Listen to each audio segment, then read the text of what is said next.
যারা খুব শান্ত, কখনো কোনো কিছুতে রাগ দেখায় না, কখনো কারোর সাথে খারাপ ব্যবহার করে না, ঝগড়া ঝামেলার থেকে অনেকটা দূরে দূরে থাকে, তর্ক করে না, ভুল বললে ভুল, ঠিক বললে ঠিক, আর দোষী বানালে তাই। কেউ যদি কখনো অযথা কষ্ট দেয়, তাহলে তাও মুখ বুঝে সহ্য করে নেয়। প্রচন্ড মন খারাপে কখনো কাউকে মুখ ফুটে সহজে কিছু বলে না। ঠোঁটের কোণায় হালকা মৃদু হাসি রেখে সহজেই মন খারাপকে লুকিয়ে ফেলে।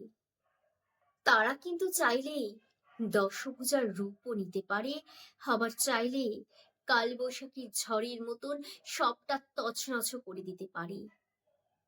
কিন্তু না, তারা চায় না তাদের ব্যবহারে বিপরীতে থাকা মানুষটা কষ্ট পাক। তারা চায় না বিপরীতে থাকা মানুষটার চোখের জলের কারণ হতে। না হলে যারা চেয়েছিল তাদের ভেঙে গুঁড়িয়ে দিতে, তারা কিন্তু তাদেরকে নিমিষেই ভেঙে গুঁড়িয়ে দিতে পারত।